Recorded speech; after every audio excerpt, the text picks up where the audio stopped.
नमस्कार। तो एक बहुत बड़ी खबर आ गई है उन हजारों उम्मीदवारों के लिए जो उत्तर प्रदेश में लेखपाल बनने का सपना देख रहे हैं। जी हाँ, यूपीएसएससी ने यूपी लेखपाल 2026 के लिए शॉर्टलिस्ट जारी कर दी है। तो चलिए इस पूरी घोषणा को ना एकदम विस्तार से समझते हैं। तो देखिए, ये जो लगभग 8,000 सरकारी पद है ना, इनकी पहली सबसे बड़ी बाधा अब पार हो गई है। और ये बाधा क्या थी? ये थी प्रारंभिक पात्रता परीक्षा यानी पीईटी। इसी के नतीजों पर सब कुछ टिका था कि भाई कौन मुख्य परीक्षा की दौड़ में आगे जाएगा। और ये वो नंबर है जिस पर सबकी नजरें टिकी हुई थी। 3,66,712। जी हाँ, 366,712 उम्मीदवार। इतने सारे लोगों को ऑफिशियली मुख्य परीक्षा में बैठने के लिए शॉर्टलिस्ट कर लिया गया है। तो अब सवाल यह है कि इस बड़ी घोषणा के पीछे के आंकड़े क्या कहते हैं। चलिए एक नजर डालते हैं इसके जो मेन फिगर्स हैं उन पर।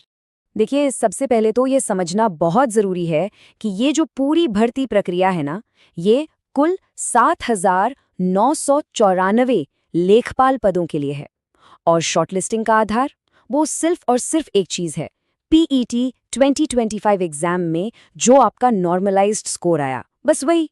अच्छा, अब ये जो 7,994 पद हैं, इनका बंटवारा कैसे हुआ है वो भी देख लेते हैं। असल में रिजर्वेशन के नियमों को ध्यान में रखते हुए इसमें एक बदलाव किया गया था और उसके बाद ये जो फाइनल कैटेगरी वाइज ब्रेकडाउन है वो सामने आया है। चलिए अब उस चीज पर आते हैं जिसका कह सकते हैं हर उम्मीदवार को बेसब्री से इंतजार था। वो क्या है? Official cut off score. देखते हैं क्या है वो नंबर्स। तो ये रहे ऑफिशियल पेट कट ऑफ स्कोर। और यहाँ एक बहुत ही चौंकाने वाली बात सामने आती है। आप देखिए, जनरल, ओबीसी, ईडब्ल्यूएस और एससी, इन चारों कैटेगरीज के लिए नॉर्मलाइज्ड कट ऑफ स्कोर एकदम सेम है, 55.12। इससे साफ पता चलता है कि इन कैटेगरीज में टॉप स्कोर करने वालों के बीच मुकाबला कितना कितना कड़ा रहा होगा। अच्छा, इस 55.12 के स्कोर को जरा कॉन्टेक्स्ट में रखकर देखते हैं। इसकी तुलना करते हैं पिछले सालों के मेंस कट ऑफ से। आप खुद देख सकते हैं कि कंपटीशन का लेवल जो है वो साल दर साल कितना ऊपर नीचे होता रहा है। तो मन में ये सवाल जरूर आता होगा कि आखिर ये कट ऑफ स्कोर तय कैसे होते हैं। इसमें ना कई फैक्टर्स काम करते हैं, जैसे कि कुल वैकेंसीज कितनी थी और पीईटी एग्जाम में ओवरऑल सारे कैंडिडेट्स का परफॉर्मेंस कैसा रहा। ये सब चीजें मिलकर कट ऑफ तय करती हैं। ठीक है, तो शॉर्टलिस्ट तो आ गई, लेकिन अब आगे क्या? अब सारा का सारा फोकस जो है वो सिलेक्शन प्रोसेस के अगले स्टेजेस पर शिफ्ट हो गया है। तो ये जो 3,66,712 उम्मीदवार शॉर्टलिस्ट हुए हैं ना, उनके लिए आगे का रास्ता एकदम क्लियर है। सबसे पहले होगी मेंस की लिखित परीक्षा, फिर होगा डॉक्यूमेंट वेरिफिकेशन और उसके बाद मेडिकल एग्जामिनेशन। और एक बहुत जरूरी बात, इस बार भर्ती में कोई इंटरव्यू नहीं है। अब जो अगला सबसे बड़ा चैलेंज है वो है मेंस एग्जाम, और इसके फॉर्मेट को समझना बहुत बहुत जरूरी है। देखिए, ये एक ऑफलाइन परीक्षा होगी, 2 घंटे की, 100 सवाल 100 नंबर।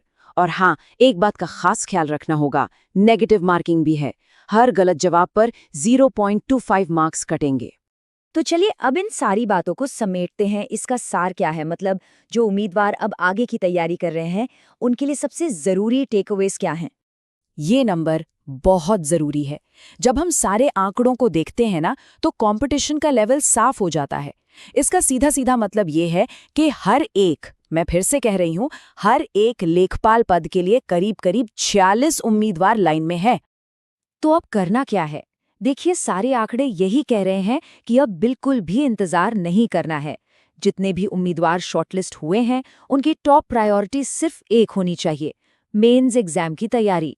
अपने सारे जरूरी डॉक्यूमेंट्स तैयार रखें और सिर्फ ऑफिशियल वेबसाइट upscgov.in पर ही भरोसा करें। और आखिर में ये सब हमें एक बहुत बड़े सवाल पर लाकर खड़ा कर देता है कि जब एक एक पद के लिए 46 लोग दौड़ रहे हैं, तो आखिर वो कौन होगा जो फाइनल लिस्ट में अपनी जगह बना पाएगा।